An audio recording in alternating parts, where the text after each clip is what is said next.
Hello everyone, this is Princess Farron, and here we are with the second part of the main scenario quest for the new Final Fantasy XIV expansion, Endwalker.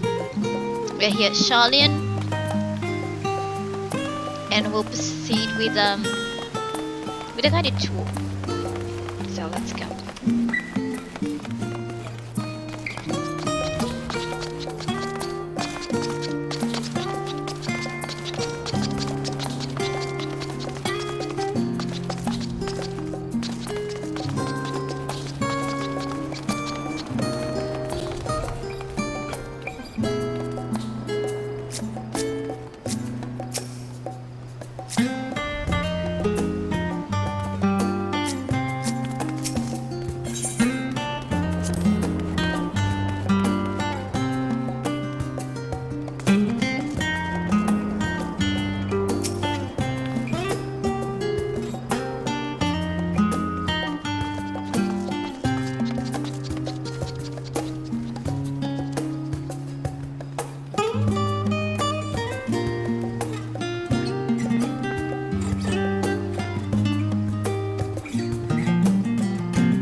Ujika Tsunjika. It has been an age. Allow me to introduce Ujika Tsunjika, Administration Officer for the students of Balmesian. He oversees the day-to-day business of the Annex. You may recall meeting his cousin, Ujika? Oh yes, Eureka, I've read initial reports. Quite shocked to hear what's become of the Isle. Do take care if you have the opportunity to rejoin the expedition. This place is like a second home for the students. The Isle of Arl served as our main headquarters, of course, but we often had occasion to visit Sharlayan. Whether to make use of the city's research facilities, attend conferences, or procure supplies from distant shores. And the annex here was built to provide lodgings for our members while we engage in such activities. Ever since our former headquarters, along with the isle itself, vanished, the annex has served as our base of operations. And yet it feels so empty, with so many lost to us. Our organization is a shell of its former self. The day will come when we will see the students rise again. But first we must ensure that the Telephoroi fall. Through that door on the left there is the main hall where we can discuss our options moving forward.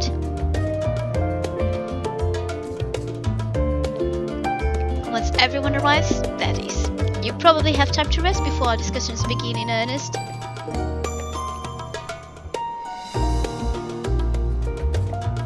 I've had private quarters prepared for you in the Andron, so please feel free to make yourself at home. Ah, the nap rooms, perfect for an afternoon doze.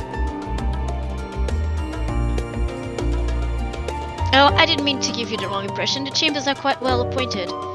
Far more so than some cheap roadside inn, you may be assured. It was simply that we were often so busy with research or exhausted from journeys abroad that we would slip into the Andron just to steal a few winks.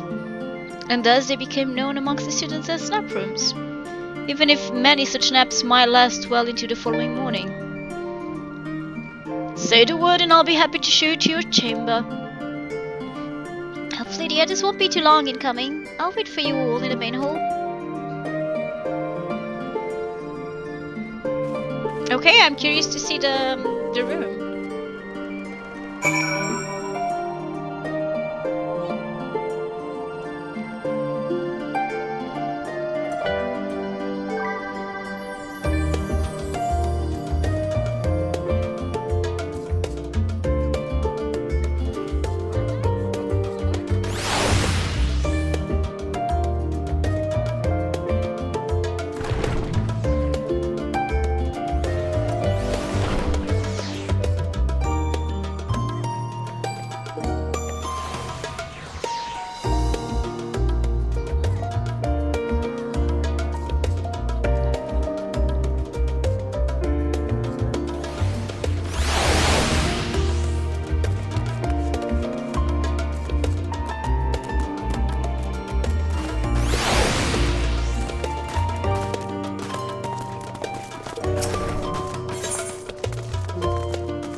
Feeling refreshed and alert? Our colleagues should be wandering in soon, so I suggest we stay here and wait for them to join us.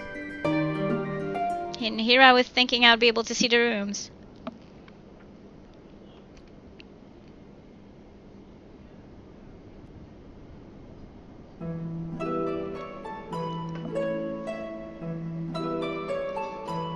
There they are. Pray forgive me. I was delayed. He almost sounded like Gandalf. It's fine, Moriange. We're all here now. Let's get down to business then, shall we?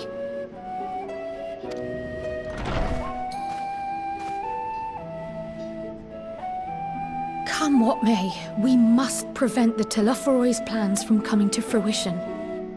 At present, I see two paths for gathering the information which may aid us in achieving that goal.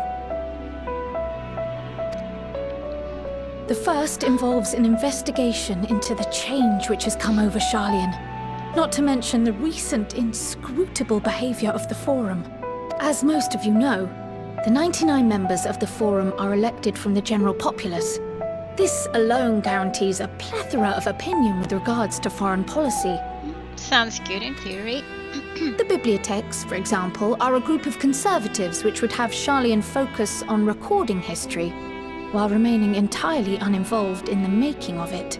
And at the other extreme, we have advocates for proactive diplomacy and direct intervention.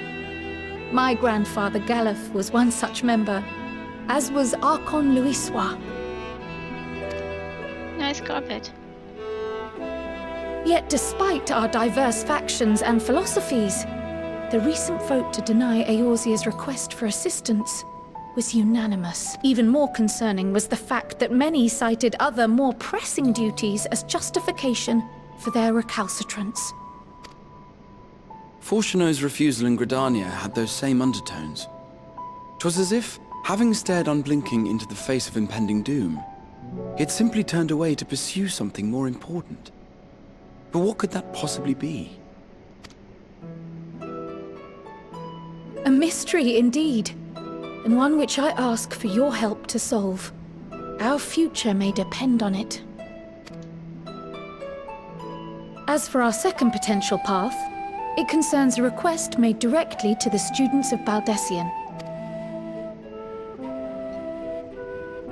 Our organization was founded primarily to study strange and unexplained phenomena the world over.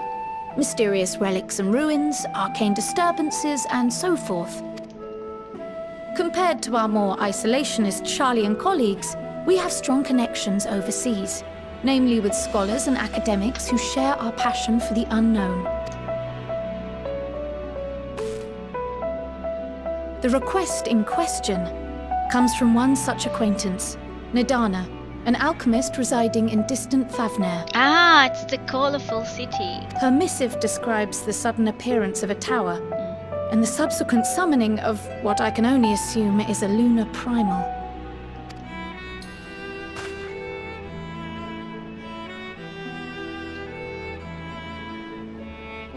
In response to this threat, the Satrap of Radzat-Han, the individual who governs the city-state, Radzat-Han. has instructed the alchemists to find a means to deal with the spire.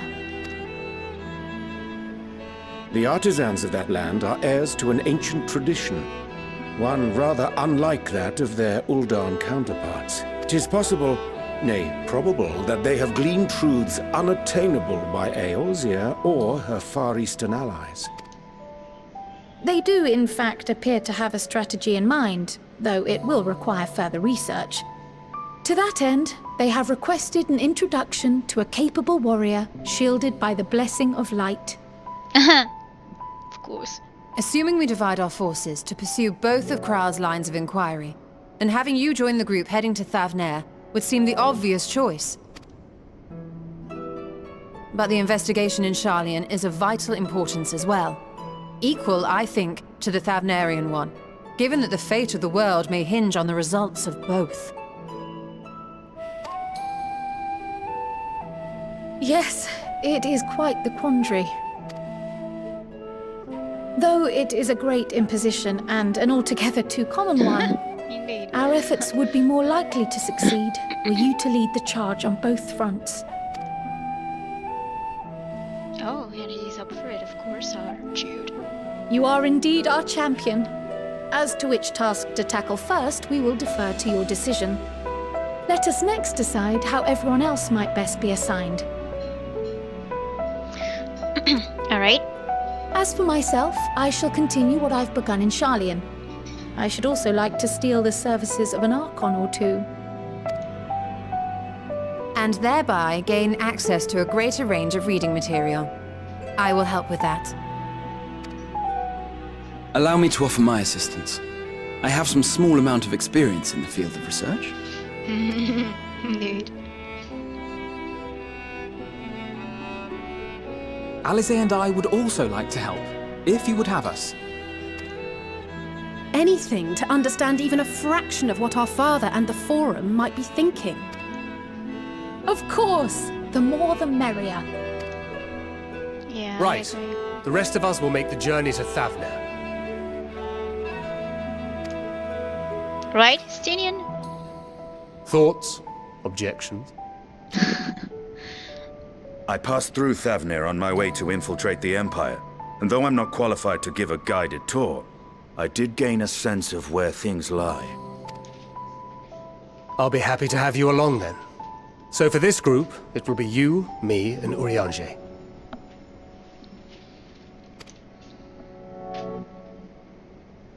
Give me a moment afterwards, and I'll supply you with all the details of Nadana's request.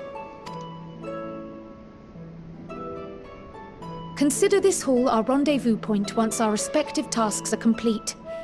May our investigations prove fruitful.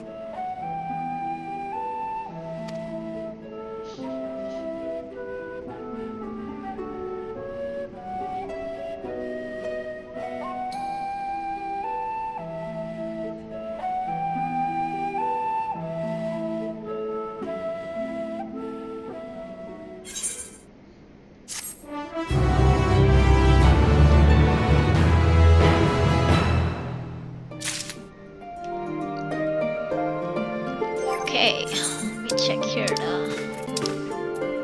So it's level 115. Okay, I've got the. Oh, no, I don't.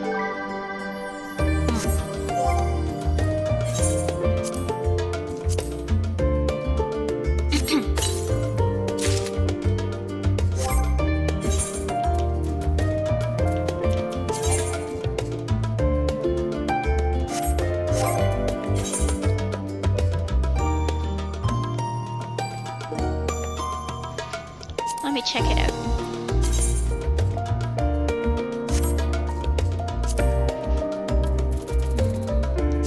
No, it doesn't fit there.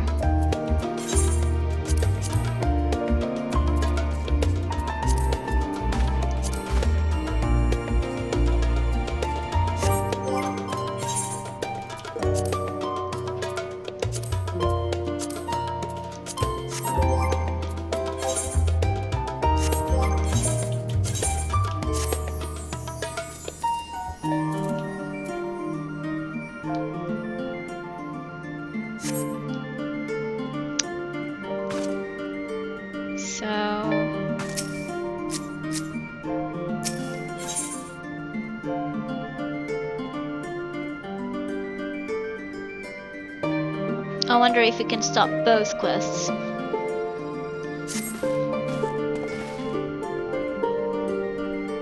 An unsettling change has come over Sharlayan, but together we will define the underlying cause for the Forum's callousness. As I mentioned before, however, questioning the councillors directly is a fruitless endeavor.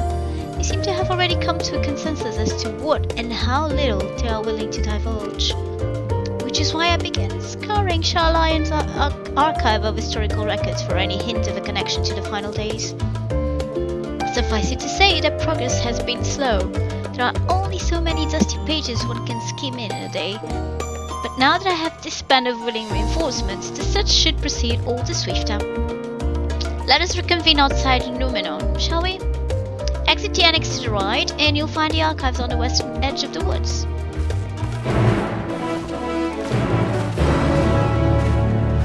Let me just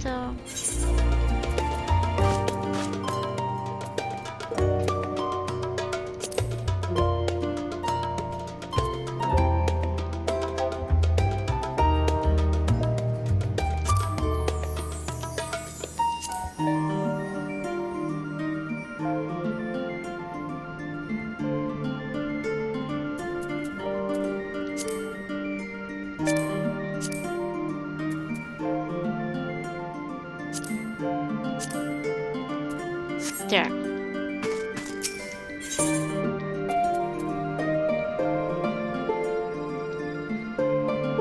A blend of yogurt and spices. This refreshing drink is infused with the mellow sweetness of the amber fruit. Sounds good. Sounds like Indian food. Great.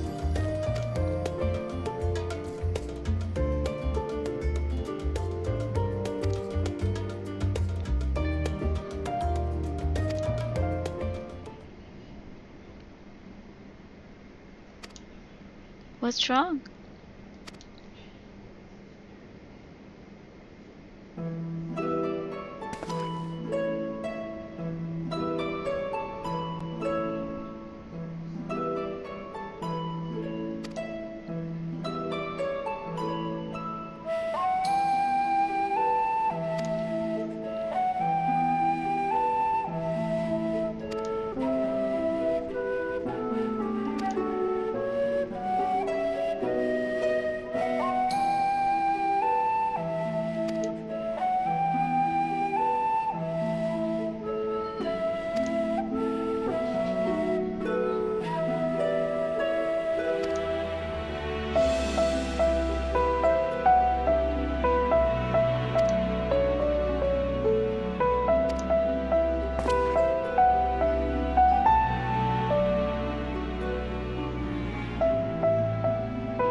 He's being brave.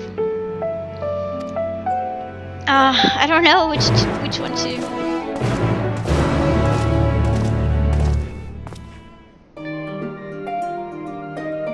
Okay, either way, I'll have to leave this place.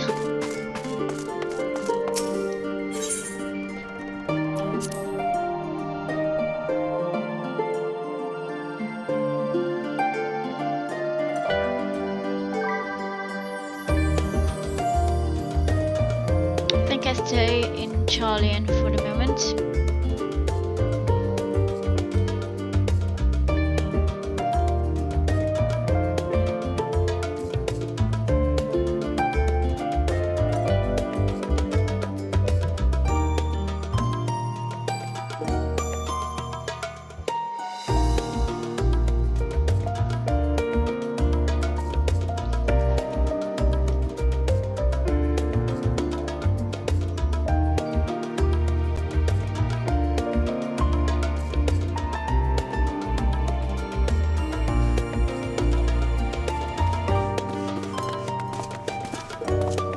Oh, we've had okay, Linda. Now I've got all covered. Okay.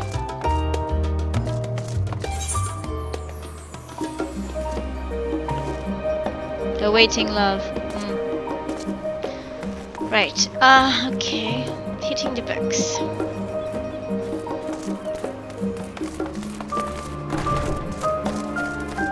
Oh. Let's make our way to the beach. Oh, it's pretty. Finally, we have good weather. We have good weather here in Sharlayan.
Okay, here we go. Read books in Nomenon on the relevant subjects. Right.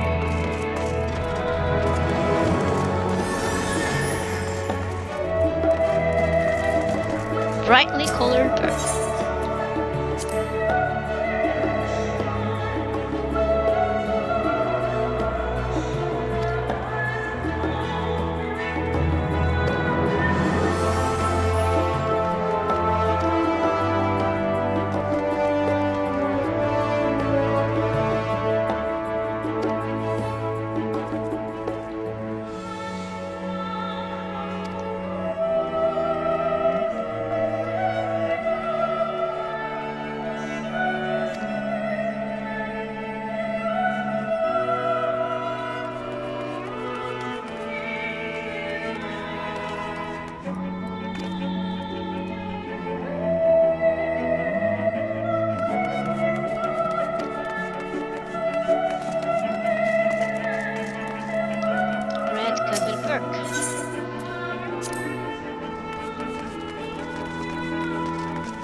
Leather-bound toe.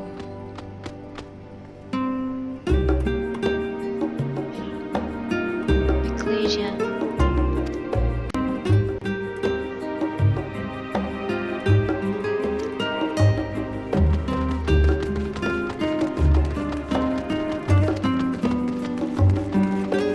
Okay, it's what they have in place now. Today, nowadays.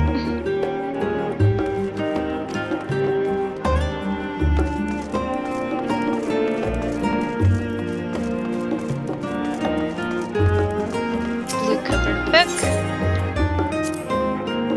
I don't think this should be one of them.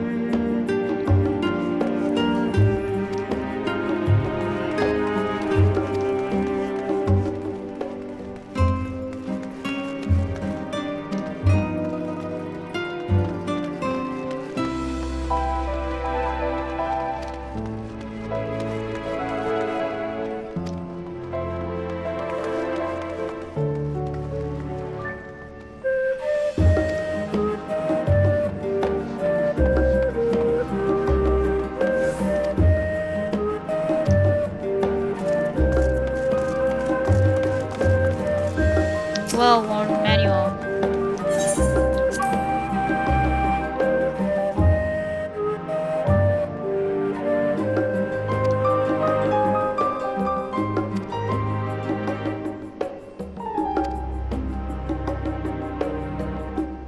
I am forever 20 summers young.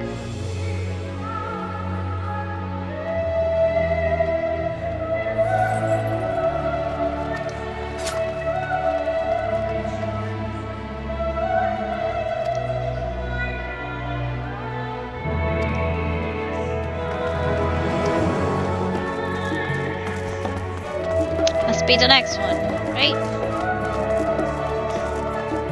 Time one, two. Stewards of Wisdom. This might be it.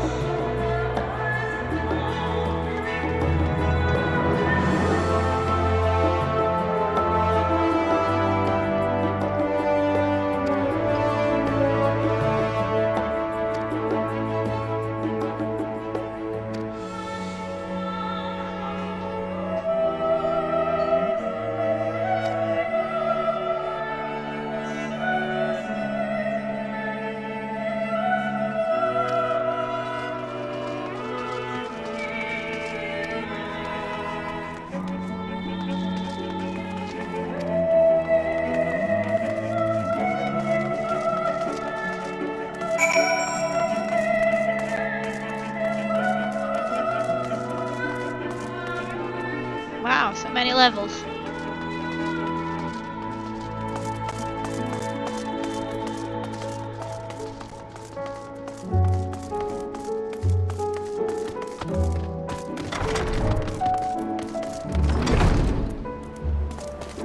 Oh, it's here. That's why we had such a gathering of people.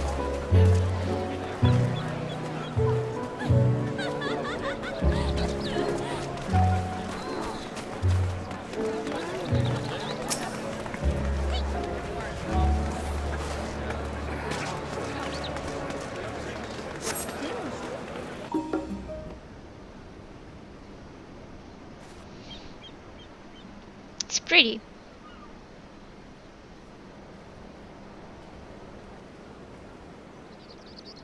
Sorry, were you waiting long?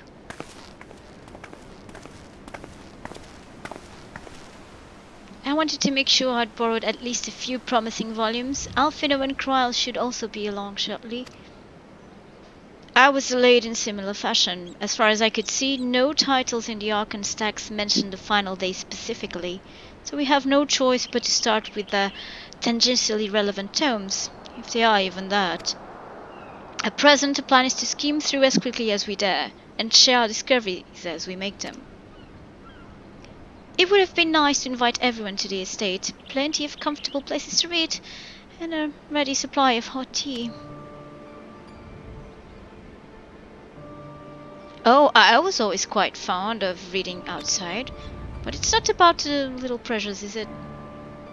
You miss your home. It's been difficult. After our arrival, we managed to speak with one of the family servants and ask how things were. It seems our dear father has instructed the staff that even if Alphino and I were to return to Sharlayan, we were not to be allowed across the threshold.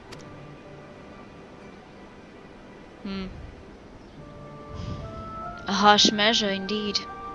I hope that our efforts to understand his position and that of the Forum will perhaps lead to a reconciliation.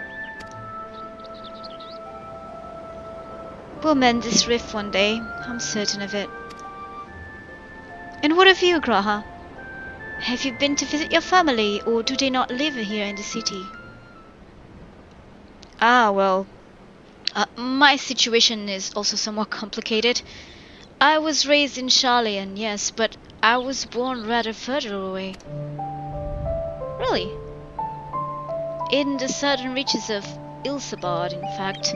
For generations my people have dwelt in Corvus, the coastal region opposite the island of Tavner. The Allegans founded a city in that fertile land and by ship brought in the subjugated tribes of the Miquot to serve as laborers. Of course, the massive earthquakes of the Fourth Umbral Calamity brought an end to the Empire's reign. And when the Fifth Calamity froze the sea solid, many of the tribes still living in Corvus braved the journey back to Eorzea. My ancestors, however, chose to remain, that they might prevent the remnants of Allegan technology from being misused. Isn't Corvus under Gallian rule? For the past 50 years, yes.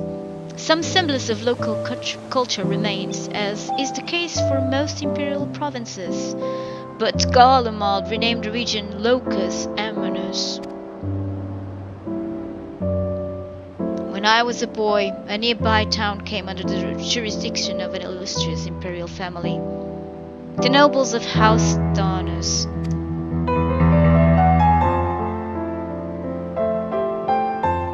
House Darnus demonstrated a singular interest in Allegan civilization, so my tribe was forced to consider a plan of action. For some time already, voices had been raised in favor of abandoning our ancient customs. After all, the Allegan eye no longer passed to our eldest children as reliably as it once had. Fear of discovery eventually tipped the scales, and the decision was made to bury our ties to the knowledge and traditions of Allag. As the last child born with the Allegan eye, I was given over to the custody of friends and students of Baldassian, who had me registered as a Sharlayan citizen. I never even considered... Forgive me, it was an unkind question. Even Thancred was taken in by Archon Luisio, was he not? Stories of adopted wives and rescued orphans are more common among Sharlayans than you might think. Yet, regardless of our origins, we are all provided with an equal opportunity to learn, and with sufficient perspicacity, we outsiders can even earn the vaunted title of Archon. It is exactly what I have such love for this country, and why I wish it to remain a nation of which its citizens can be proud. Here, another good reason to get to the bottom of the foreign stubbornness, aside from the trifling matter of our impending doom. Excuse us while we try to make some headway into these books, Jude. Our company should be arriving any moment now.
Wow. Okay.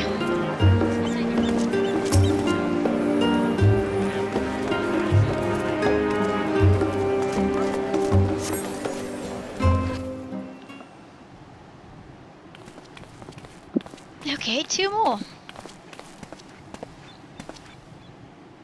We have returned with our selections. Although I must say the pickings were quite slim indeed. Mr. Skrill has already flicked through every history book devoted to disasters, and more than a few which barely made mention of them. As such, we will be looking into research papers on the umbral calamities, as well as articles written by prominent forum members. Perhaps their knowledge of the final days comes from an unexpected source. Speaking of which, may I ask you a few questions related to the final days? I'm the only one here who didn't witness the events of Amaral firsthand, and fear I might be overlooking critical details. This willing full to help. My thanks. Now, where to begin? First things first, what kind of phenomena did the ancients encounter as the final days drew nigh?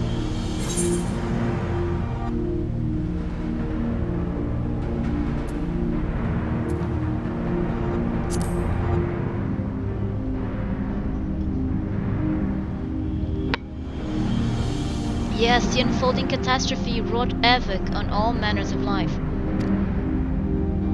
The chaos extended to the age. Whoa, that is true. That more or less aligns with my understanding. If only the art of creation had survived until the present day, we might have had something substantial to analyze. To the best of our knowledge, however, those techniques were not preserved or passed on. Y'shtola surmises that the closest known magic is that of the summoning rituals promulgated by the Ascians. Was there aught else of note which heralded the approach of the final days?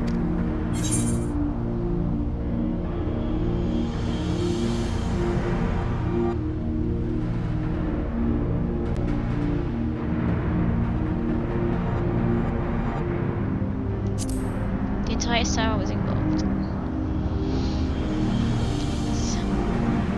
I think you may be misremembering, as I called it was more of a gradual spread. The Amaritines spoke of a keening sound that rose from the land itself just before a region was visited by catastrophe. Never did hear this sound ourselves, of course, thrust as we were into the midst of the madness.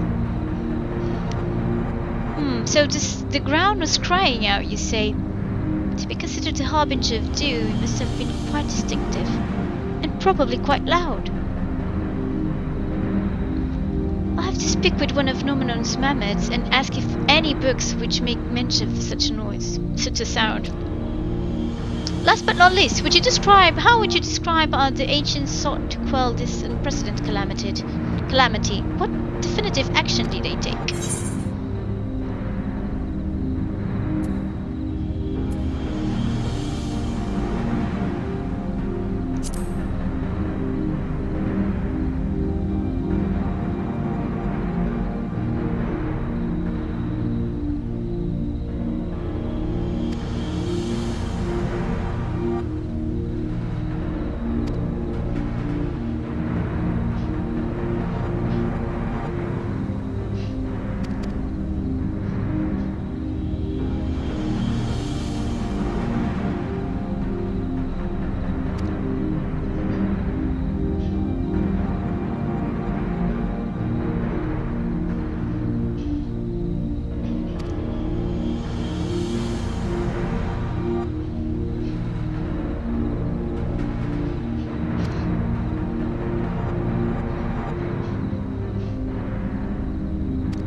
Will we have to wait again?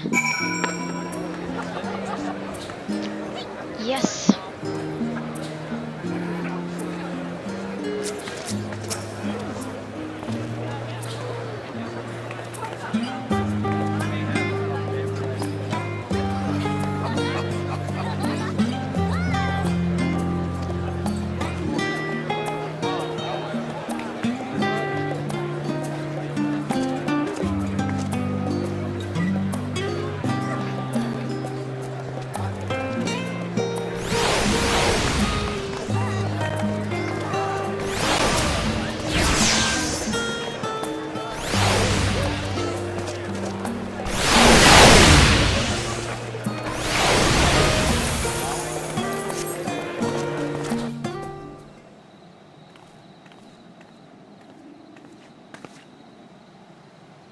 I'm the last, am I? Well, my extended search of the Archon stacks produced one or two possibly useful books.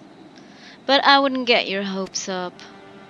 If you recall, Urianger learned of the source's reflections from the Charon oracles. For its potential to cause panic and confusion, that tome was deemed apocrypha and sealed away in the Great Kubo Library. 'Tis even less likely that knowledge of the unsundered world, not to mention the horrors of the final days, would be left sitting on a shelf for any curious scholar to find. It stands to reason, then, that my colleagues, be they archons or counselors, should perforce be largely ignorant of the subject. Yet, when you confronted Master Fortuno with knowledge of the Telepheroi and their machinations, he scoffed at the suggestions that they posed a threat. He seemed adamant that the Forum would know if the final days were truly upon us. Which only supports the conclusion that whatever privileged wisdom is guiding the Forum's behavior, it is being kept secret from the rest of the nation. Makes sense. Not that I mean to excuse myself from reading duty. Whether they contain mention of the final days or no, these books could yet hold something of value. You weren't thinking of leaving, were you? There's plenty of work for everyone.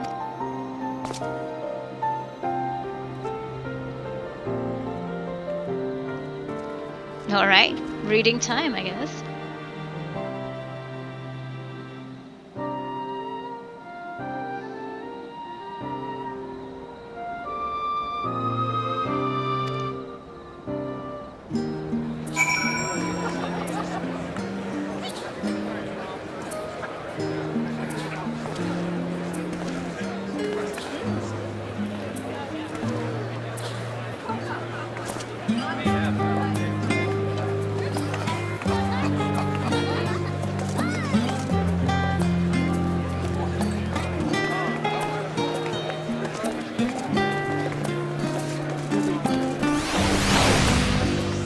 Where's Kryle?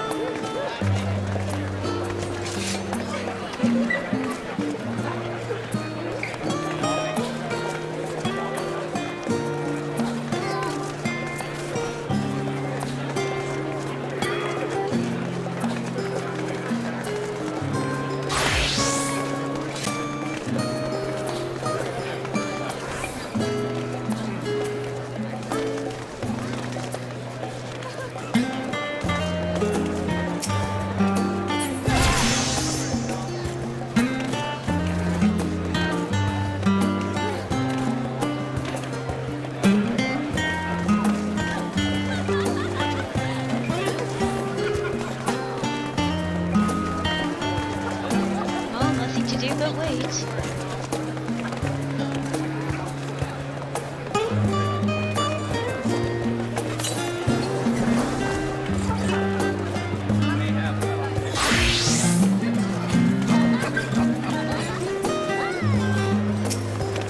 Ah, here she is. Oh dear, you look exhausted. But what about your studies? Were you able to find any books on the subjects I mentioned? And the day was well spent. Should you wish to read them again, a mammoth at the reference desk will point you in the right direction. For the moment though, I suggest you take a well-deserved rest. We might be occupied with our research for quite some time.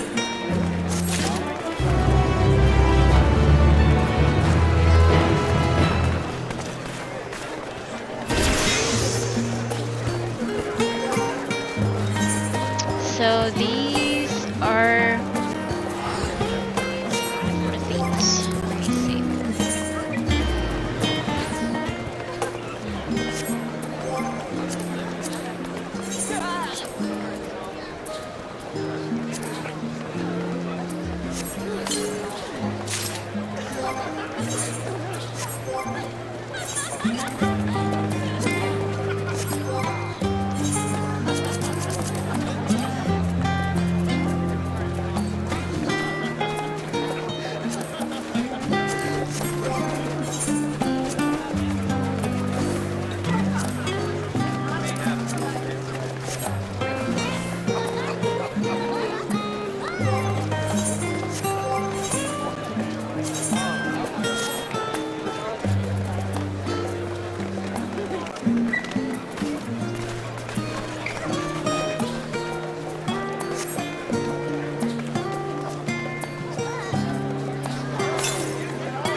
reload. He's a minion.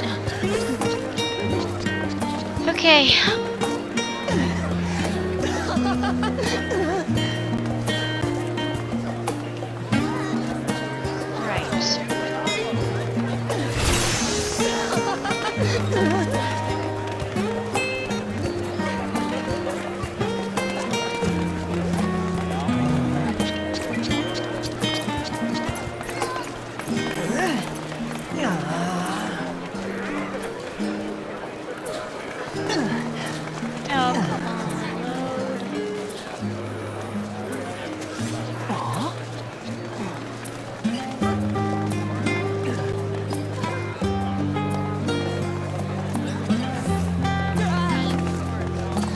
Okay. Ready for a tea break, Jude? I know I am. Honestly, my neck and soldiers. I'm thinking about soldiers. Shoulders are going to calcify if I don't stretch my legs and walk around for a bit. You know the last stand down in the harbor, don't you? Come and meet me near the outside tables, and I'll treat you to the coffee. It is quite good.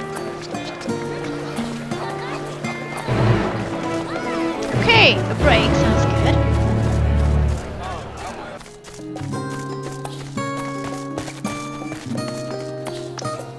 Let's use the ether. Whoa, where? Okay.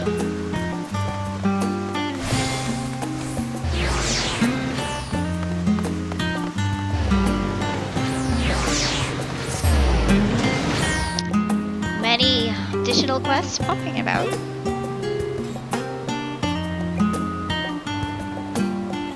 I'm enjoying a little bit of tea myself. So I'm in symphony with Alice, eh?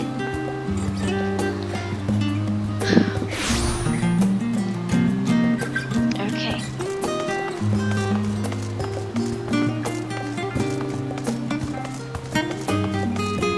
There she is.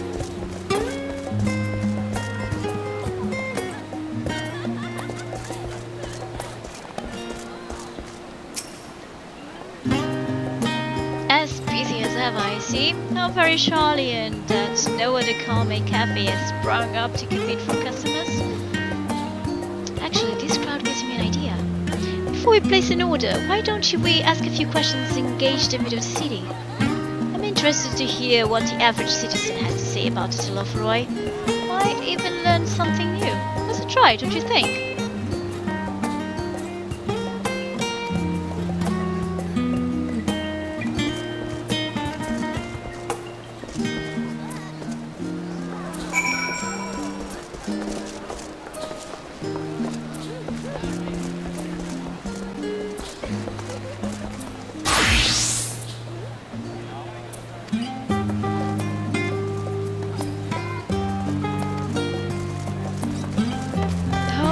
They recognize her.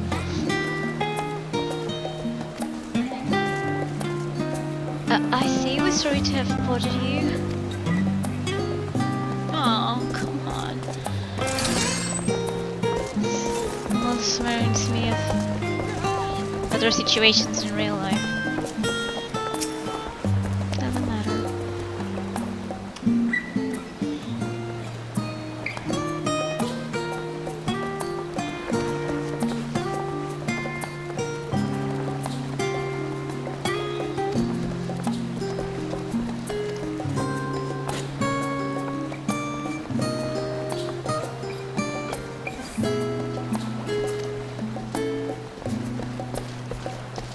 Wow.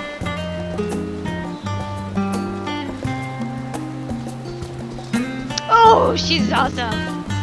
She says, well, I must apologize. It was foolish of me to expect an ounce of civility from one so enlightened. Come, Jude. She's the best.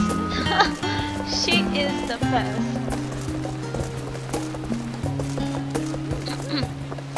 She's no fool. Unlike me. Okay, Deacon St. John.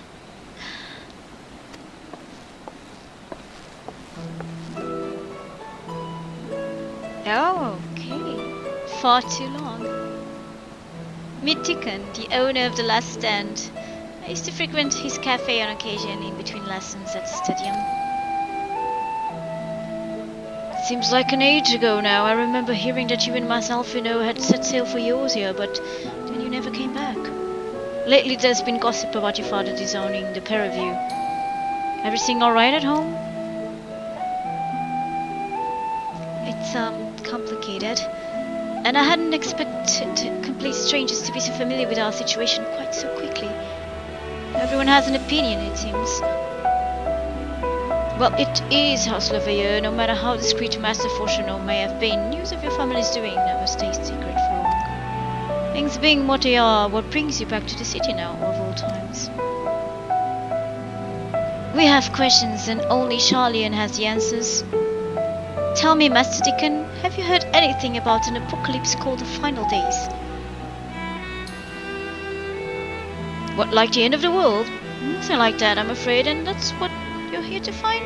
Information on this apocalypse? Yes, whatever we can learn. Unfortunately, your patrons appear to be unwilling to speak with me. Wish there was more I could do to help.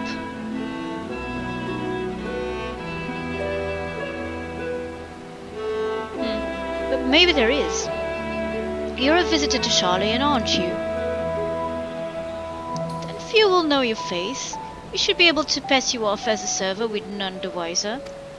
We just finished preparing a few orders, strike up some friendly conversation while you're setting down the food, and you might just get the answers you're looking for. Not a bad idea. I hate to ask, but what do you think? He's up for it. Of course. That's the spirit. Pay attention now, and I'll explain where each of these dishes needs to go. The tea set is for the chatty group sitting by the water's edge. Omelette is for one of our regulars, a Highlander by the name of Gisla. She's sitting at the outside table with a friend of hers. Behind him you should see a Miko gentleman. He ordered the oven-baked lobster. Got all that? If you're not sure, just ask and I'll explain again. Good luck.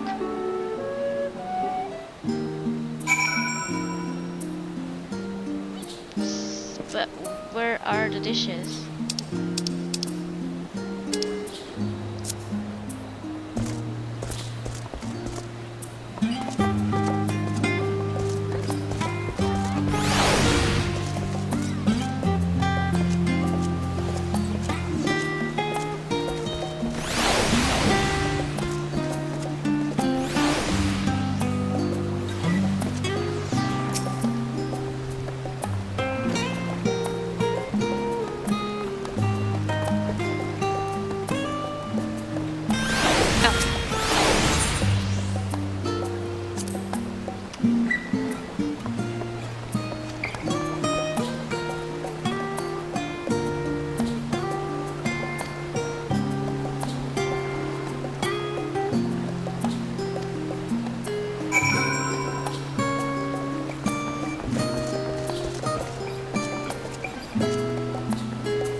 talked a little bit.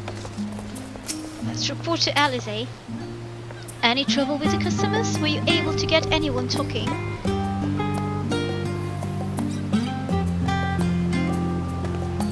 Interesting. You seem unaware of the final days, aside from whatever fake news the gazettes are printing.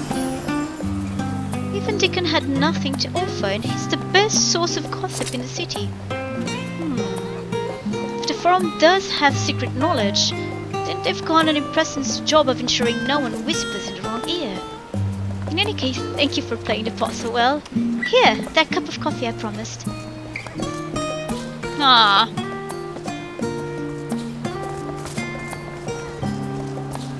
But let's enjoy our drink somewhere else, shall we?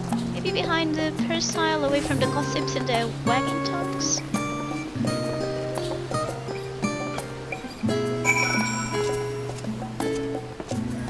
It's been nice to have, you know, a few friends to spend some time talking and having a coffee or some drinks.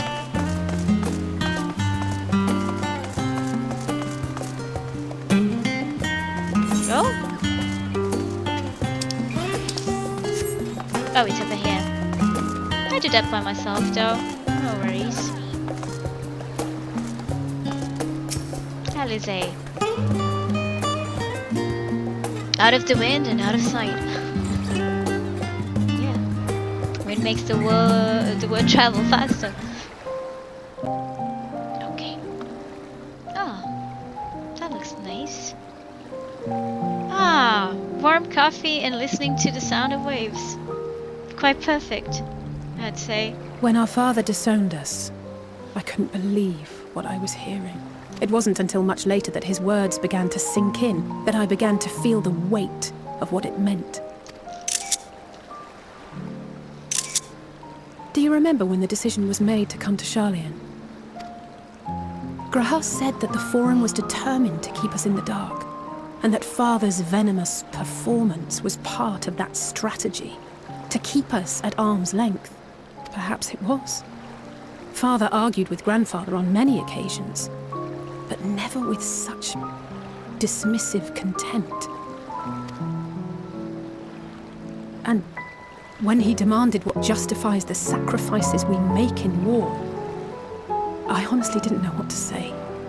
Neither did Alpha know, I know, but never for one moment did I believe we had made the wrong choice.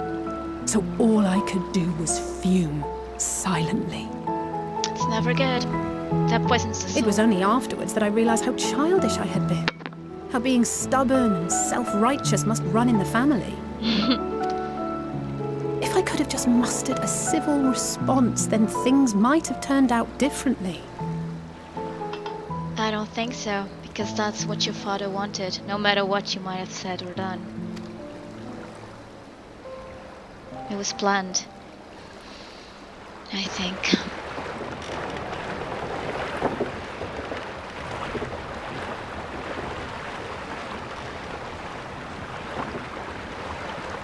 So many. They must be ferrying goods to Labyrinthos.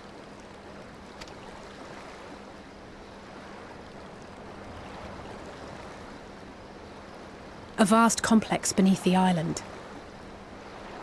Sharlayan is famous for archiving knowledge from around the world. Well, that knowledge is not preserved exclusively in dusty tomes and desiccated samples. Our living library, comprised of all manner of flora and fauna, is housed and studied within that underground facility. Still, that did seem to be an unusually large shipment. When I lived here, it was rare to even see such cargo transported by boat.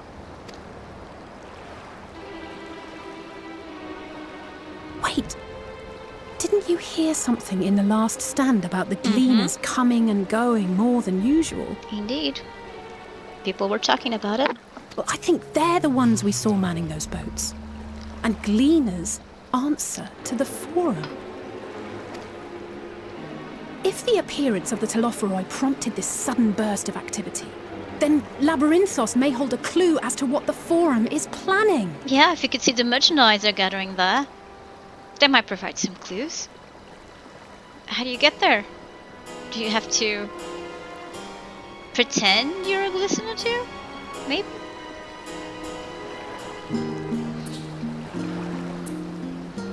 Ah, but that sounded like such a cool meeting. Hot drink and listening to the sounds of waves. That should be on my bucket list.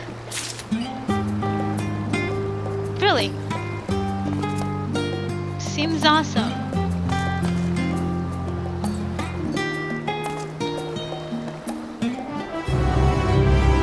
Okay.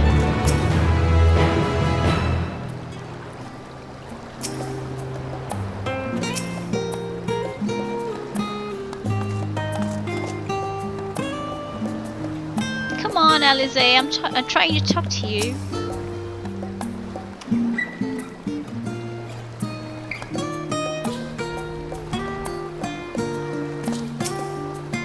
Nope, it's not loaded yet.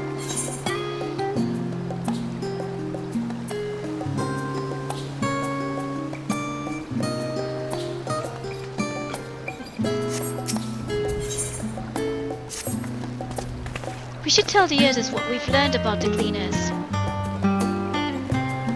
Have I just called them glisteners? I think so. Anyway, go on ahead to the farm and I'll cheer in a moment. So Deacon will want his cups back.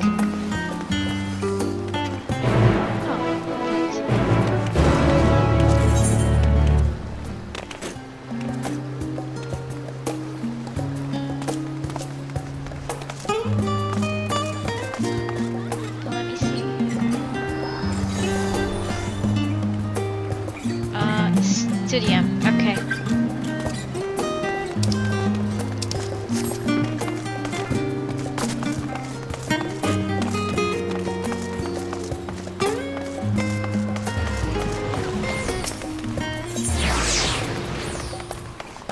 Oh, okay, and it shows them on a map. I've only noticed that now. That's cool. Let's get in here.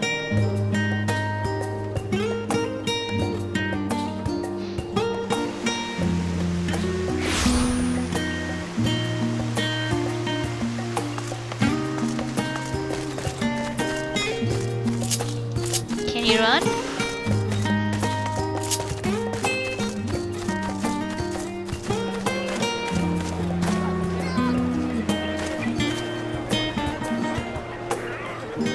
Seems like it's always nighttime or pretty cloudy around here. Let me see if I can.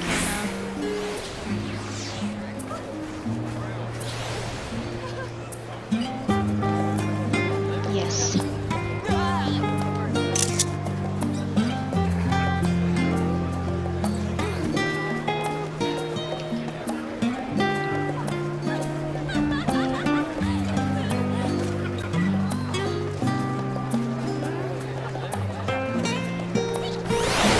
Okay, here she is. It's a little better. Alright. Welcome back, Jude. Been for a walk and cleared your head, have you? Yes, he has. And learned a few things. Not exactly. We did some impromptu investigating and turned up information on the Gleaners.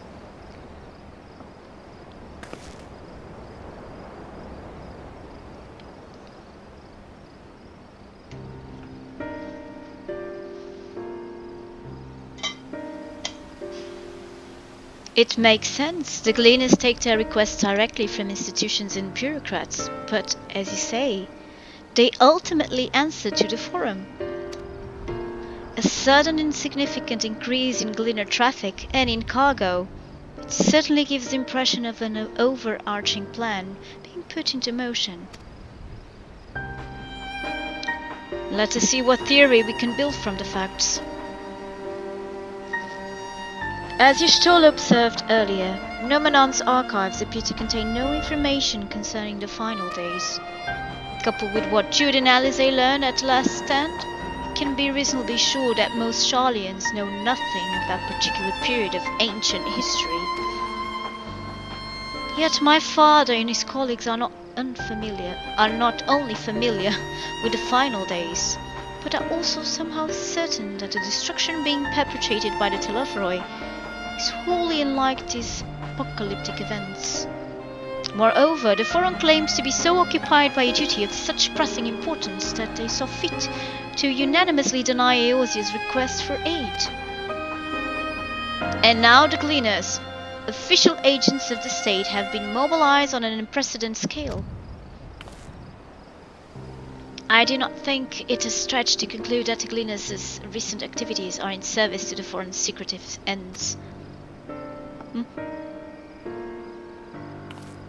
In which case, our next course of action seems obvious.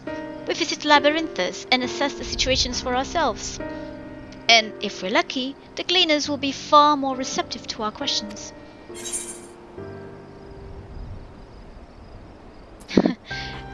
What should we expect down there?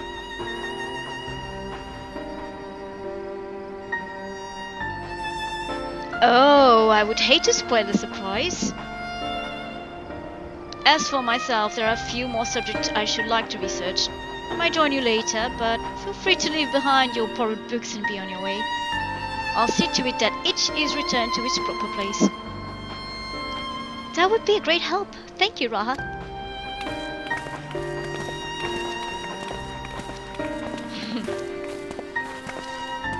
Let's head down the stairs over there and I'll show you where the entrance is.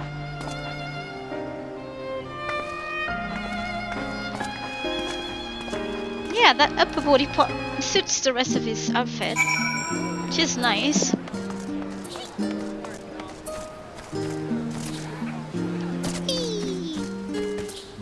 The sunrise is, you know, looks awesome here.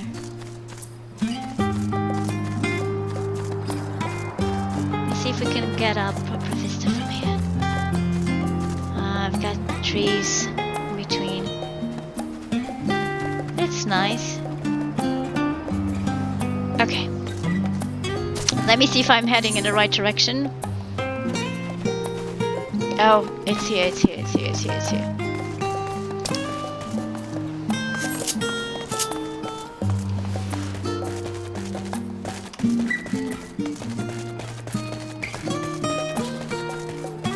We're here, Lizzie. Ready? Labyrinth is not too far from here, but you may find the path a bit disorienting. I'll take the lead, so stay close.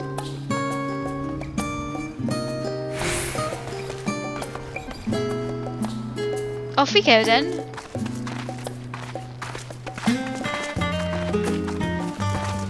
Ah, it's good to have company like this. It's a little change, I enjoy it.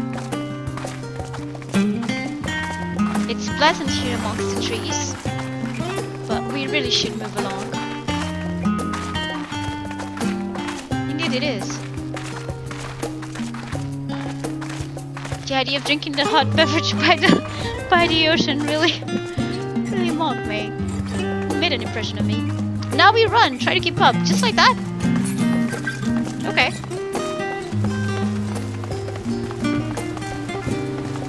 Keep to the path, straight ahead.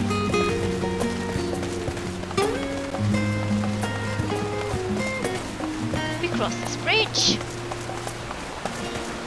She's not losing her breath. She's quite in shape, I guess. Our pen stays fine. Oh. Up here. Okay.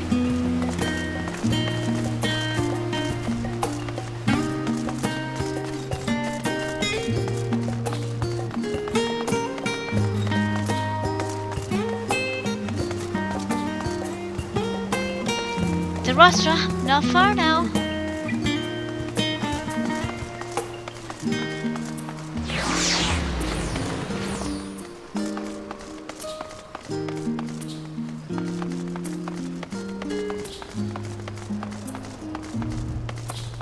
I like this pavement. Here we are, through this door and down the stairs. You did remember to attune to the Shah back there, didn't you? It will make your life much easier if you need to come back in a hurry. Otherwise, we should keep moving.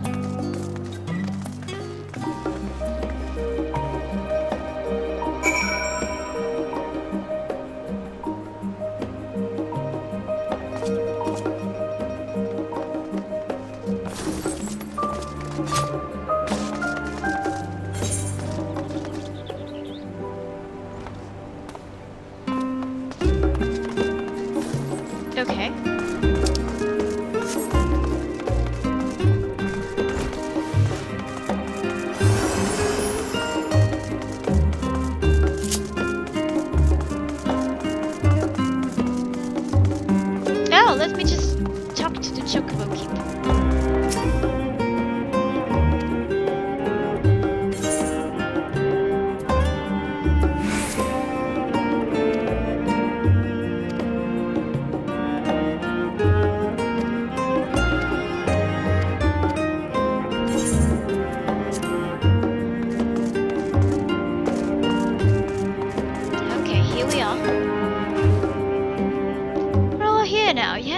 I've taken the liberty of securing permission for our group's descent. Right, everyone onto the lift and down we go. Oh, I thought we had to be secretive about it. I thought we were like sneaking in. Oops. So we can just investigate in front of everyone what you're being hiding there. What's that cargo? Okay.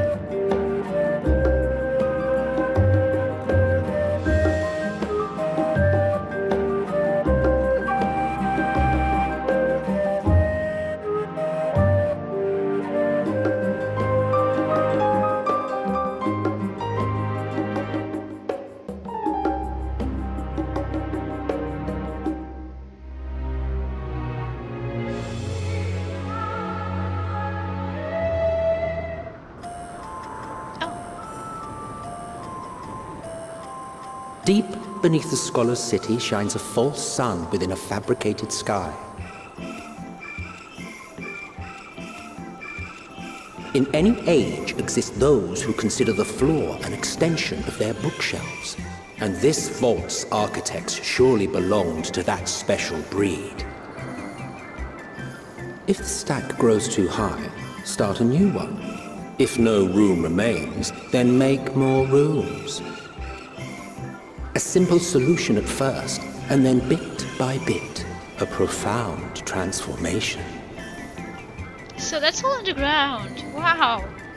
Knowledge, buried beneath knowledge, a growing, creeping labyrinth from which there is no escape. Wow. That's underground. Who would have thought? It's like they are in open air.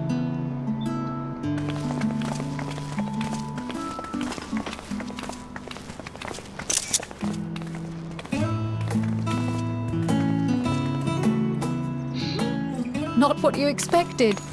That's why she didn't want to spoil it. The artifice is very convincing. It is. But I assure you that we are beneath Sharlayan itself. The breeze you feel, the flowing waters you hear, all created by the hand of man.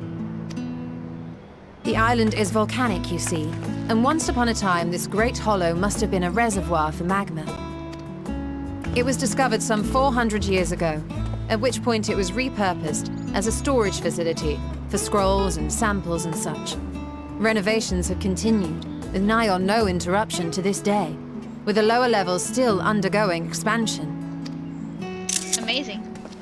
Aren't those people gleaners?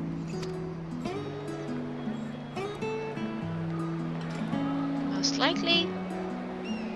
Aye, judging by their dress. They are said to work alone as a rule, but 'twould seem that rule is being enthusiastically broken today. And it may be as you knows that? suspected, that they are engaged in a task apart from the norm.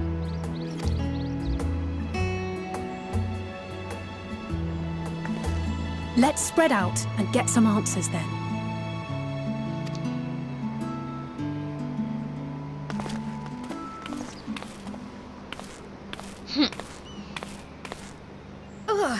Oh? What's wrong?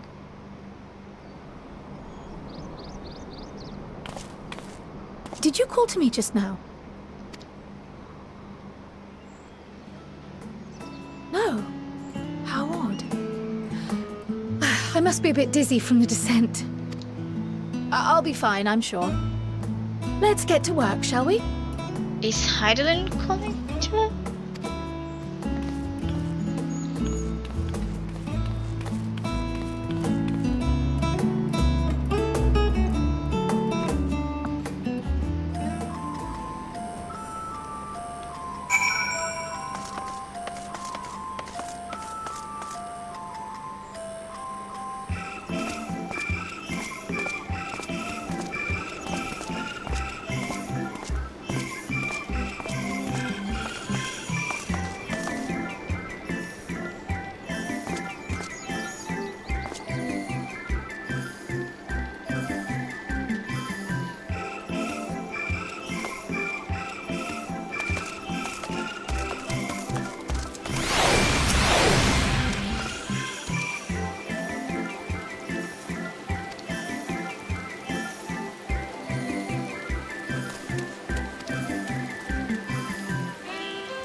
So we can ride chocobos here.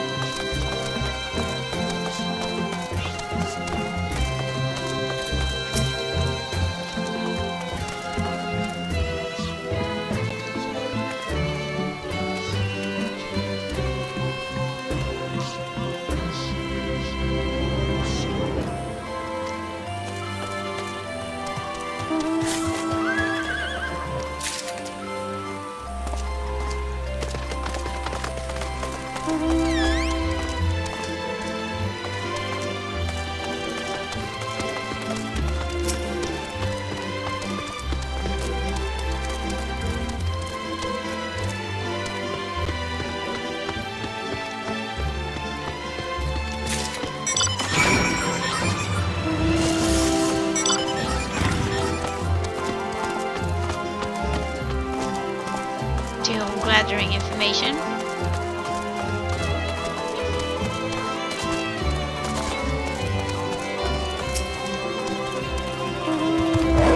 Any luck, Jude? What tales did the cleaners have to tell?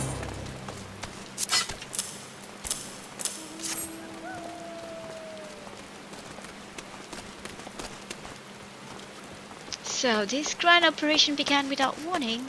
And for every item they bring in, they're sending more inventory somewhere else. That would explain the haggard faces I've been seeing. We were right, the forum is definitely up to something. And they're turning Labyrinthus upside down in the process.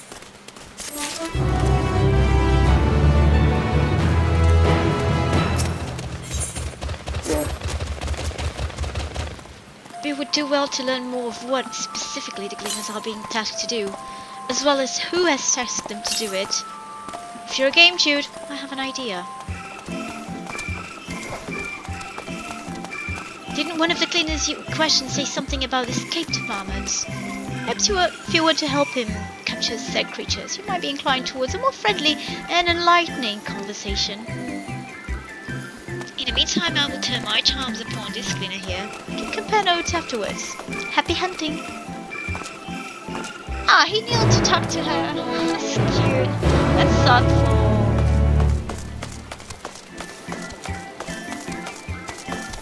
Ah. Fiction is so much better than reality.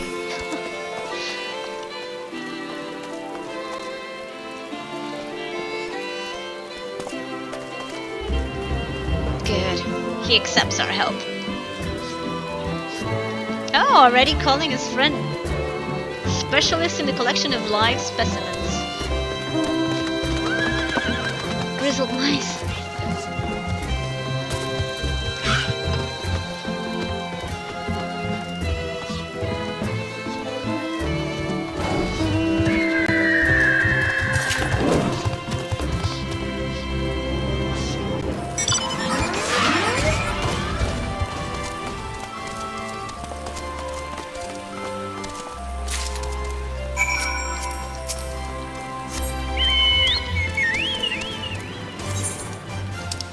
Okay, new territory, new areas to explore. Can we? Yeah, not yet. We have to find the ether currents before we can fly.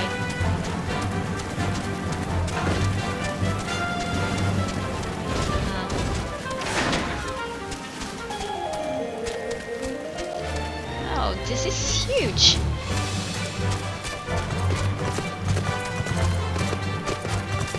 How would they be able to sustain all this nature? Because it looks so natural, like it's, I mean, it's real. Wow. Rivers.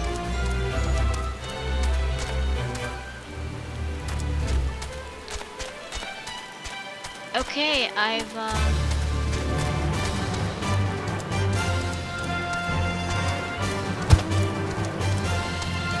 strayed from the path.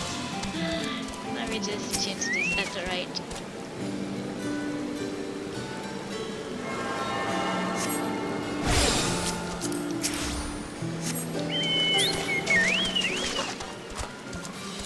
Oh, let's talk to the Chocobo Keep.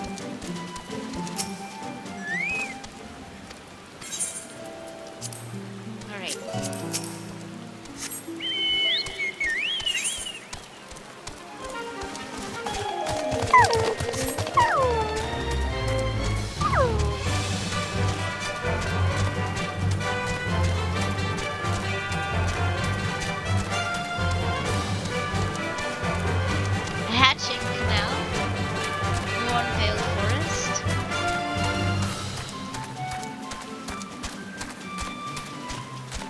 This building here, can we enter it? No.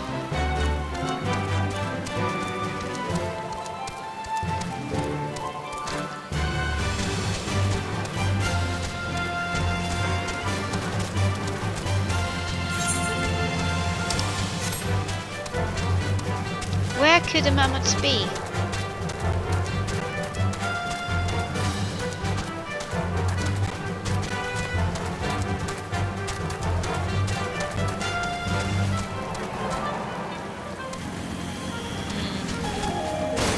No, that's not it. That's for a leaf quest or something. Oh, no, it isn't. Because they call them grizzled mouse.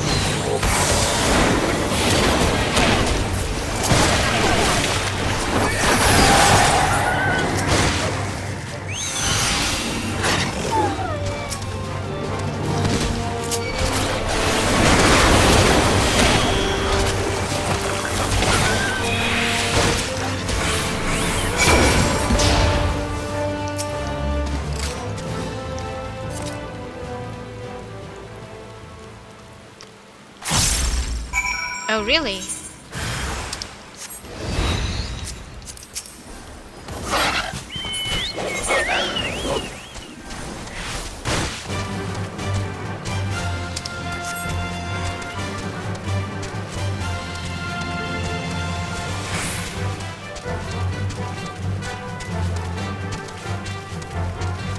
Okay.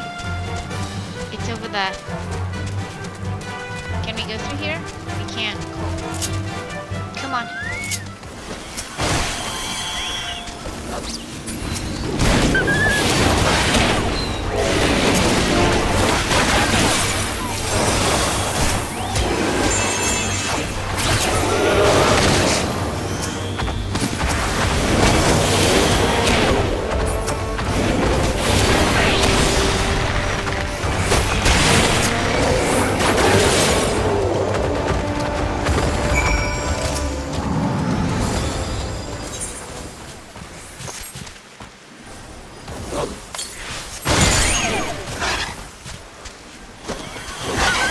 Again?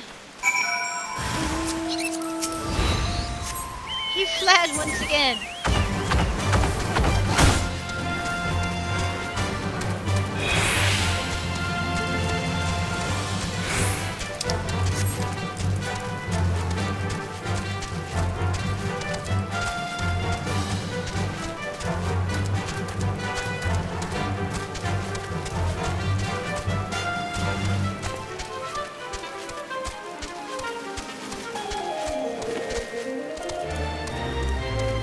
It's up there.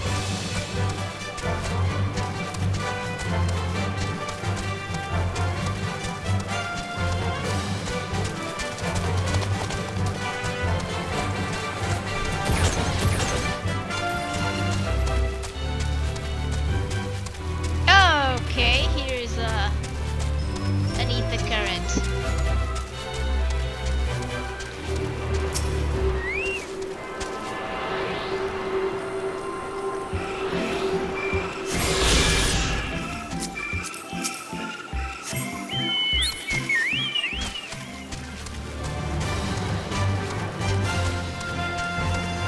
Okay, here it is.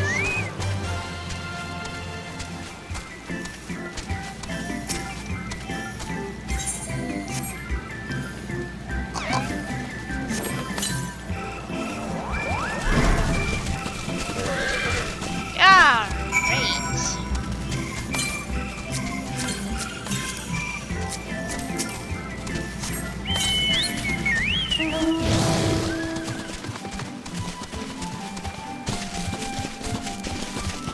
Let's go.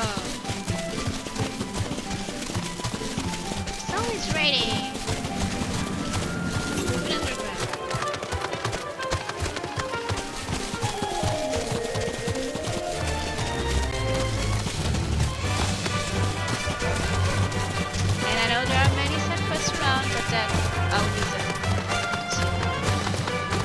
level up the characters.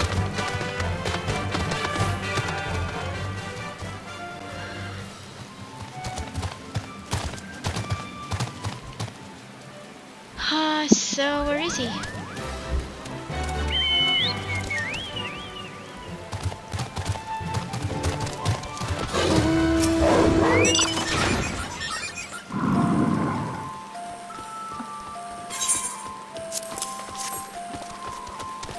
Here it is.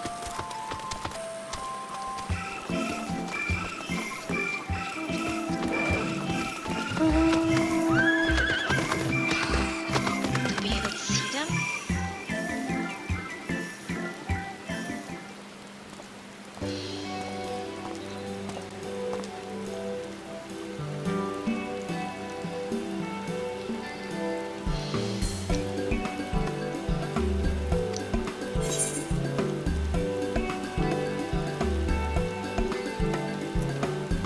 What will you do with the mammoths now?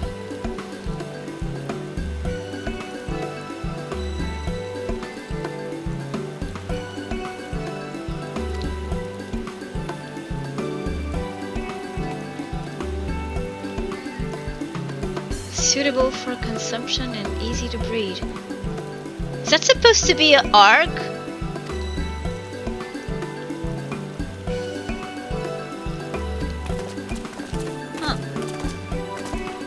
To survive the impending doom?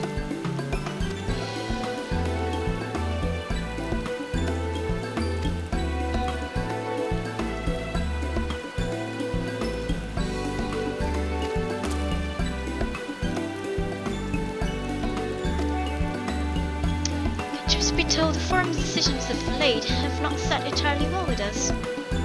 That is why we made the descent into Labyrinthus. We hope that by seeing those decisions put into action, we might more fully understand the reasoning.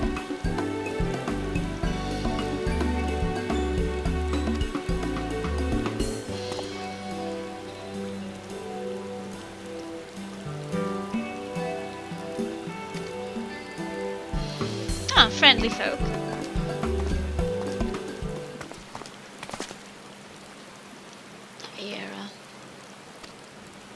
Did you learn anything from our new friend here? So we've confirmed that the order for this ambitious operation did indeed come directly from the Forum. However, the Gleaners have not been informed of its purpose. I'd say that fits with everything we've heard thus far. We also discover when the operation was begun. The Forum contacted the Gleaners' guild ship and put their people to this great work some 4 days after the Telothroi made their chilling declaration. As seasoned travelers, the Gleaners keep abreast of news from every corner of the world out of necessity, thus I am inclined to trust that their calendar of events is accurate. Altogether, it gives the distinct impression that this undertaking was a sudden and unexpected development. Yet I find it hard to believe that such a comprehensive restructuring of Labyrinthus and its archives could have been planned in so brief a window. Nay, this plan was long in the making. They were but awaiting the right time to put it into effect. And the Telothroi declaration was what set it all in motion? It seems likely, but let us not leap to conclusions just yet. For the moment, I suggest we conduct a wider investigation of Labyrinthus. The more facilities we visit, the more pieces of the puzzle we stand to find. In that case, how about we head to the Archaean? From there we can reach the lower... Oh? Kyle, what's wrong? I'm fine, truly. The sudden descent has left me a bit of a headache, that's all. I think that will stop me from soldiering on. Let's be about it then. At least allow me to take the lead. I'm fairly certain I remember the way to the Archaean. We followed the path east through the forest where you were chasing after that mouse or mammoth, was it? Anyway, it's the trolls you need to watch out for.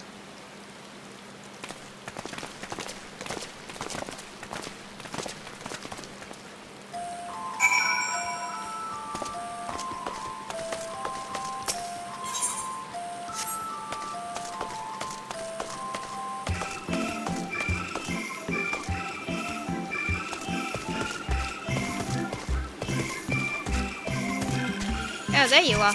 Come on.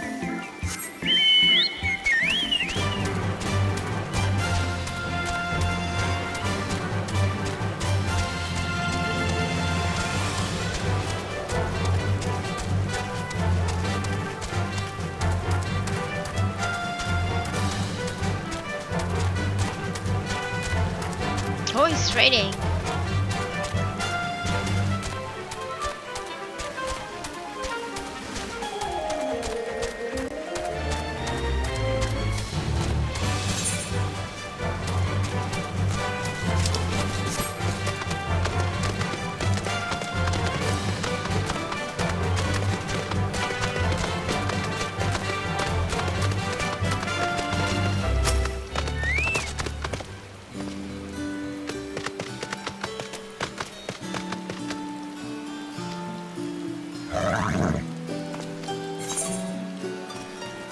Glorified rat catcher.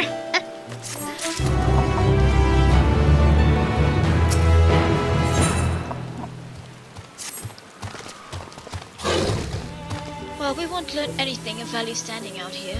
Let us proceed into the main building and speak with the custodian.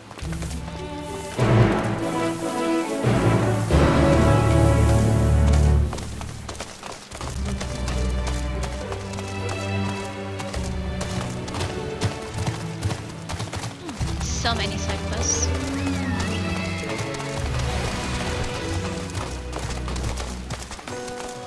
Let's just talk to this guy here.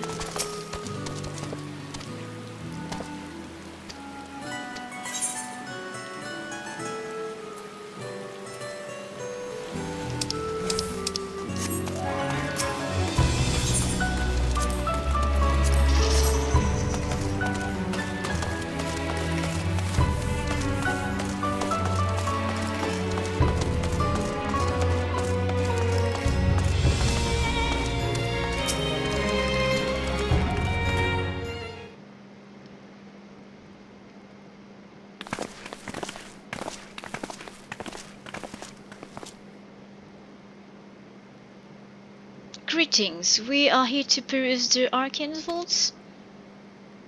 Peruse? You are clearly not cleaners then. Might I ask your affiliation? You belong to the students of Baldesian, but is that relevant? I was given to believe that the vaults, those open to the public at least, were open to the public? Ordinarily, yes, that would be the case. At present, however, access is restricted. Only persons directly involved in the reorganization efforts are permitted to enter. Not us then. I suppose we had better move along to another facility. This building has a lift which connects to the middle tier, yes? Might we at least make use of that? That service has also been suspended, I am afraid. For the time being, priority has been given over to the conveyance of inventory. What? So this is as far we can go?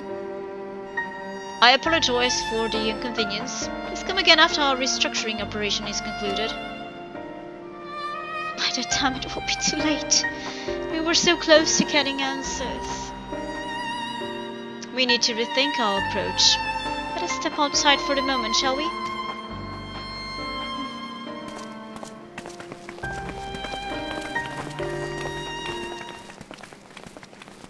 Students of Baldesian. Now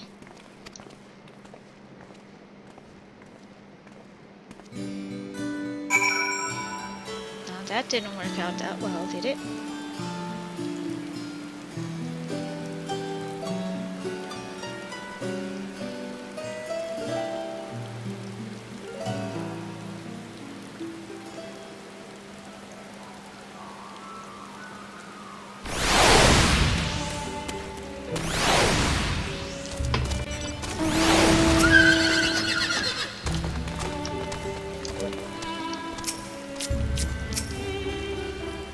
We are at an impasse. As we have no other leads, I should like to pursue this one further. But I doubt that our stone-faced custodian will be swayed by heartfelt pleas. We must seek another means to access the lower levels. It is likely that the people in this area are involved in the restructuring in one way or another. If we were to ingratiate ourselves, they might allow us to accompany them on lift. Let us ask around. Surely someone is in need of a few strong backs to lighten the load.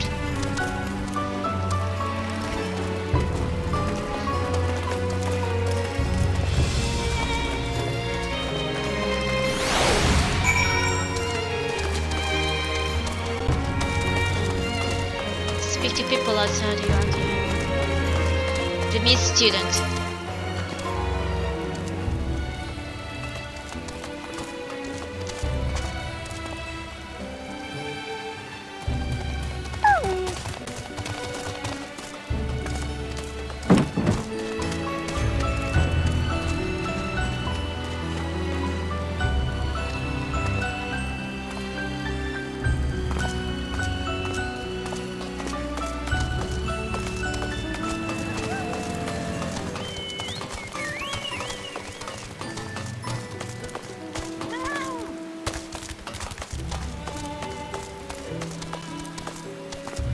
No? Someone here? Oh, that is glistening.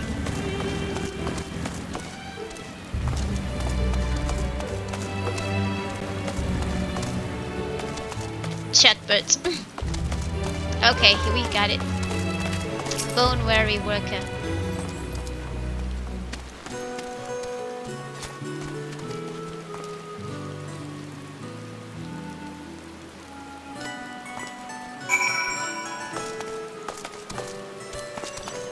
We're outside.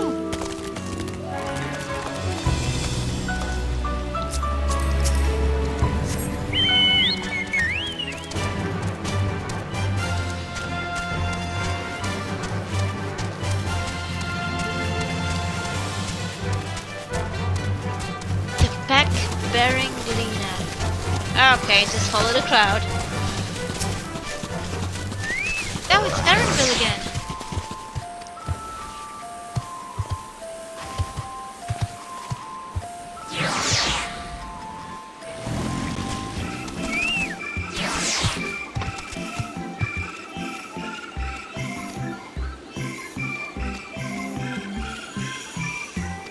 Hornbill.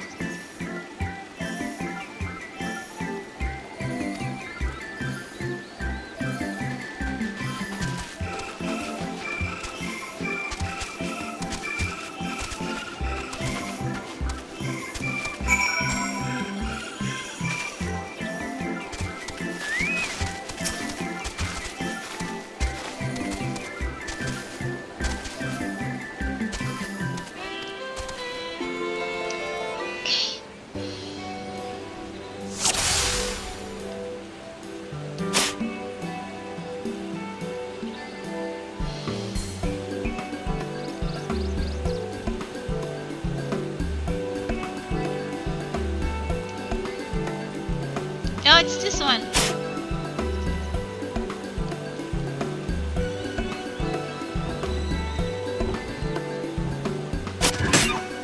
There we go.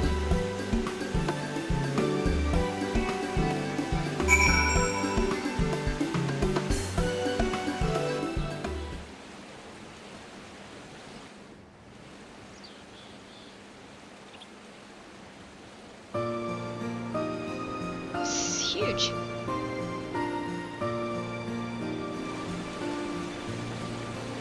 Poor thing.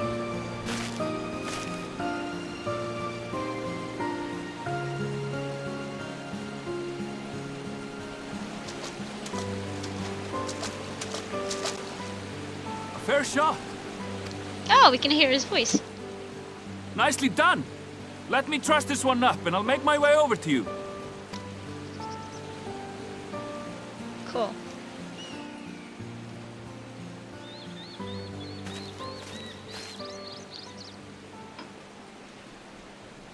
He's a bard, so of course you would be able to shoot the dart. There you are. Any new revelations?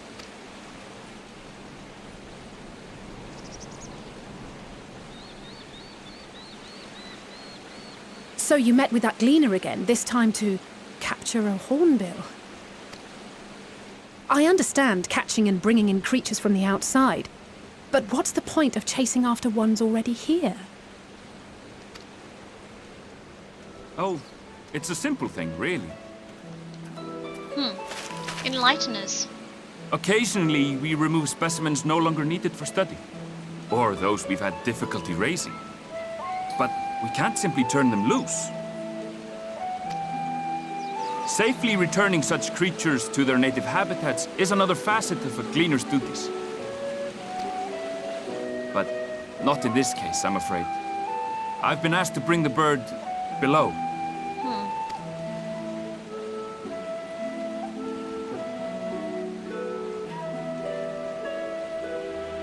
The restricted section in the lower levels of Labyrinthos. Open only to a select few researchers handpicked by the Forum. The projects down there are the subject of rumor and hearsay. Forbidden magics. Advanced technologies that can never be allowed to fall into outside hands. Even Archons are not privy to the truth. Those who are, the researchers involved in this secretive work, are not permitted to walk freely in the city, and are instead required to live in isolated quarters. What could a facility subject to such strict security protocols possibly need with a hornbill? An experiment? Possibly. I wasn't afforded an explanation. But judging by the requisition list given to me and my colleagues, I doubt it's for any kind of advanced research. I'd be more inclined to believe we were making preparations to migrate to the south. Mericidia or thereabouts. What? Why would you say that? Much of the flora and fauna we were asked to procure could serve as reliable sources of sustenance. They're comparatively hardy species, too, able to endure harsh climates. And among them are specimens known to be effective in improving soil quality and purifying water. When you put it that way, migration does sound like a reasonable assumption. That's all it is, though. An assumption. Through our tasks, we gleaners glimpse only bits and pieces of the Forum's plans. Our prime concern is that our requisitions, be they living or otherwise, are properly preserved for the knowledge of future generations. Now, I really must be going. I regret that I cannot reward you as you deserve. Oh, but you can. Perhaps you might reward us after a fashion then. It is imperative that we reach the lower levels. And seeing as you are already set to descend with your assigned cargo, mayhap we could accompany you as your assistants. I'm afraid that won't be possible. Once the animals have been prepared for transport, we send them down separately via the lift. I will, of course, follow after to make my report, but I can hardly pass you off as porters when there's nothing left to carry. Indeed. Pray forget I said anything.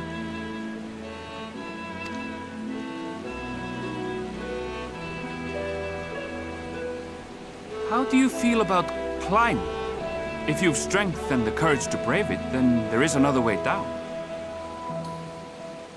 Really? This path leads to the 33rd facet, a mine shaft excavated during one of our expansions of Labyrinthos. Probably that's going to be the first dungeon.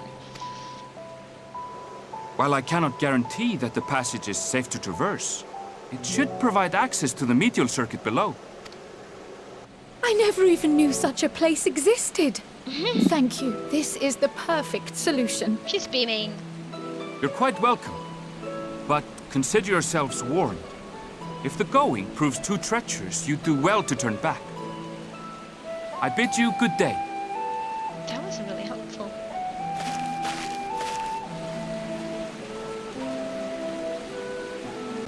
Well, turning back is hardly an option, not when we've come this far. Let's go and take a look at this mine shaft.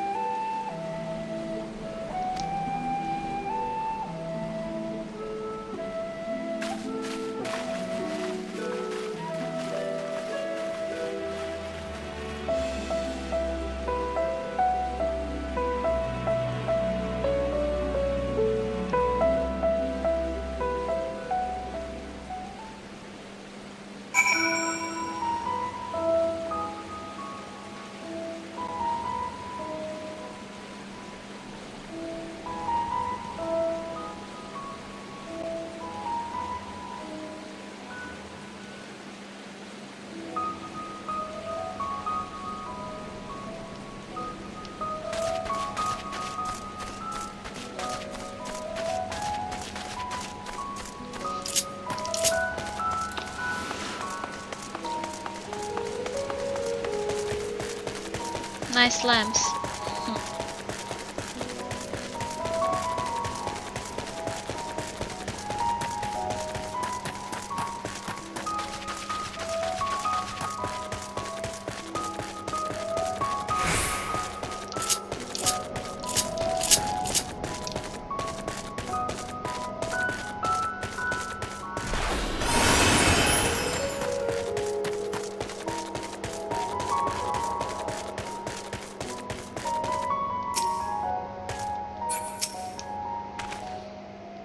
This must be it, the entrance to the mineshaft. 'Tis faint, but I hear something moving within. Creatures home there by the researchers, you think? Well, slavering beasts aside, we will need to watch our footing. We should tighten our straps and such before we continue.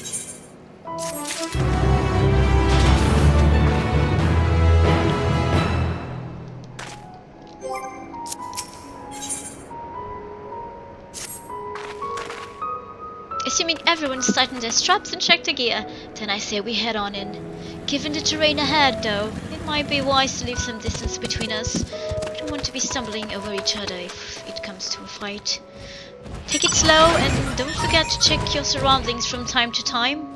We can meet up again at the other end of the tunnel.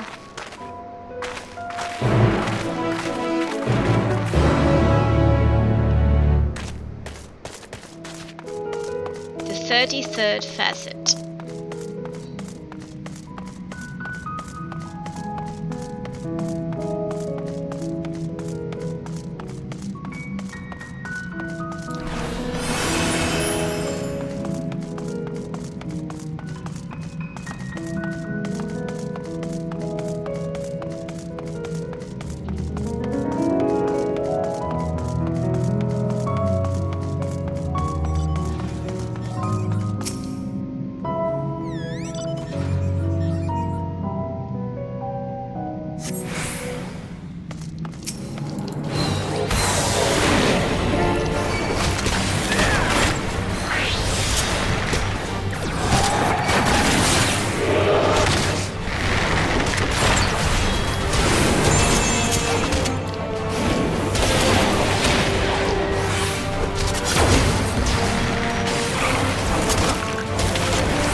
Way down we go. Way down. Way down. Oh, is that the exit? Or is just no? Probably just another. Oh no, it's the outside indeed.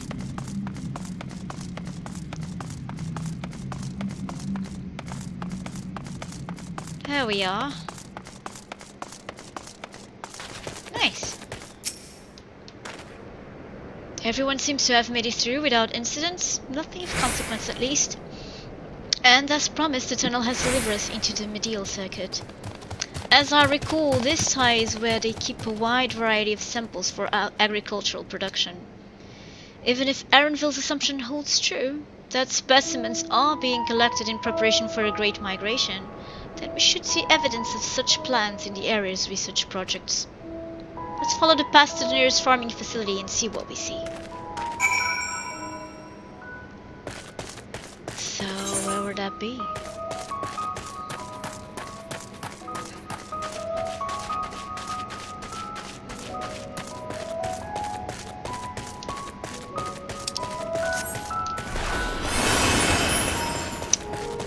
It's less crowded here. Ha! Cute mount.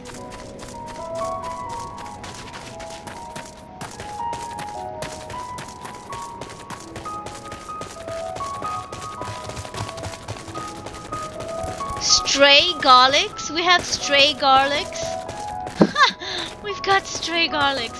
That's awesome.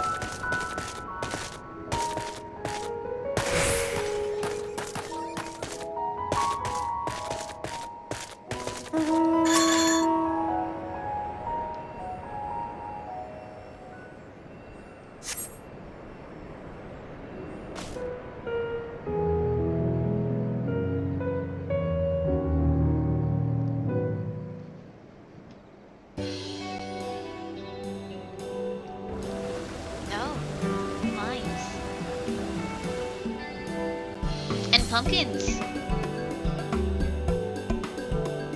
Aha, now I know where we are. This is Mariel Agronomics.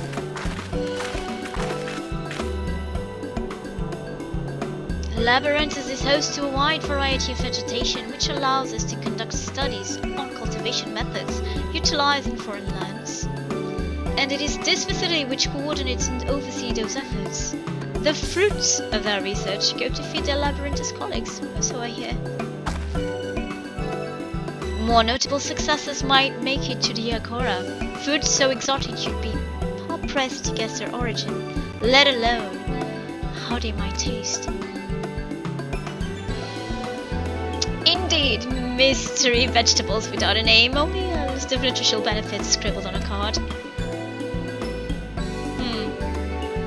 No gleaners were hereabouts, yet these workers seem to share that same sense of urgency.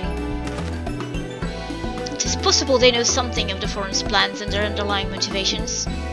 Worth looking into, wouldn't you say? See what you can coax from the workers. The rest of us will do the same or cast about useful clues.